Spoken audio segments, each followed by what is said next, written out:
बिरदल साखळी श्री विजयादुर्गा देवस्थान केरी फोंडा आणि कला संस्कृती संचालनालयाच्या जोडपालवान 14 आणि 15 एप्रिलाक चौथे कीर्तन संमेलन जातले। ह्या संमेलनाचे उक्तावण गोंय राज्याचे भौशीक बांधकाम मंत्री सुदीन ढवळीकरांच्या हस्तुकी केरी फोंड्या श्री विजयादुर्गा देवस्थानात जातले। आरडेक्स गोवा खातीर गौतम शिरोडकार। आपले चौथे कीर्तन संमेलन जे होणार आहे ते 14 व 15 एप्रिल या दिवशी। सर्वप्रथम मी 14 तारखेचा कार्यक्रम सांगते। 9:15 वाजता उद्घाटन सोहळा होणार आहे। त्यावेळेला मंगलाचरण सादर करते आहेत हबप दत्तगुरु अभ्यंकर। पहिले कीर्तन जे सादर होणार आहे ते आहेत हबप गीता श्रुती वजे। तदनंतर 1 वाजता सहभोजन, 2:30 वाजता जे अजून एक कीर्तनकार सादर करणार आहेत ते आहेत हबप मयुरेश सुतार। तदनंतर 3:15 वाजता हबप किरण तुळपुळे यांचं कीर्तन होईल। 4 वाजता परिसंवाद होणार आहे। विषय आहे बदलत्या समाज जीवनात कीर्तनाचे स्थान। त्याचे अध्यक्षस्थान डॉक्टर गोविंद काळे हे असतील।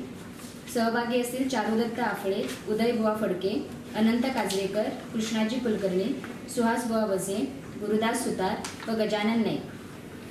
तदनंतर सायंकाळी 6:15 वाजता प्रमुख कीर्तन जे आहे ते राष्ट्रीय कीर्तनकार हबप चारुदत्त बुवा आफळे यांचे। रात्री 8 वाजता वारकरी संप्रदायाचे कीर्तन होईल। हे सादरकर्ते असतील हबप शंकर महाराज बडवे। त्यानंतर रविवारचा कार्यक्रम रविवार दिनांक 15 एप्रिल 2018 सुरुवातीला 9:30 वाजता प्रवचन होईल। महाभारतातील व्यक्तिरेखा याचे निरूपण करणारे आहेत हबप आशुतोष बुवा बडवे, पंढरपूर येथील आहेत। 10:30 वाजता हबप प्रज्वलिता गाडगीळ यांचे कीर्तन होईल। 11:30 वाजता राष्ट्रीय कीर्तनकार हबप चारुदत्त बुवा आफळे यांची प्रकट मुलाखत ज्या घेणार आहेत त्या आहेत प्राध्यापक संगीता अभ्यंकर।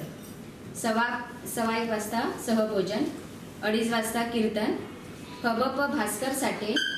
3:15 वाजता हबप सौ मंजुषा जोशी यांचे कीर्तन होईल व 4:15 वाजता समारोपाचा कार्यक्रम होईल व यावेळी पुरस्कार प्रदान सोहळा होईल। यावर्षीचा जो आम्ही पुरस्कार देणार आहोत ते आहे दत्तगुरु अभ्यंकर। तदनंतर 5:30 वाजता समारोपाचे कीर्तन चारुदत्त बुवा आफळे।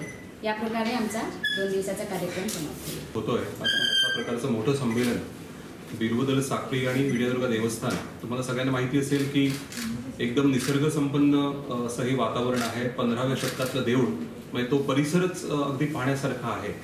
तुमच्या माध्यमातून मी सगळ्यांना विनंती करेन की या कीर्तन संमेलनाला मोठ्या संख्येनं यावं।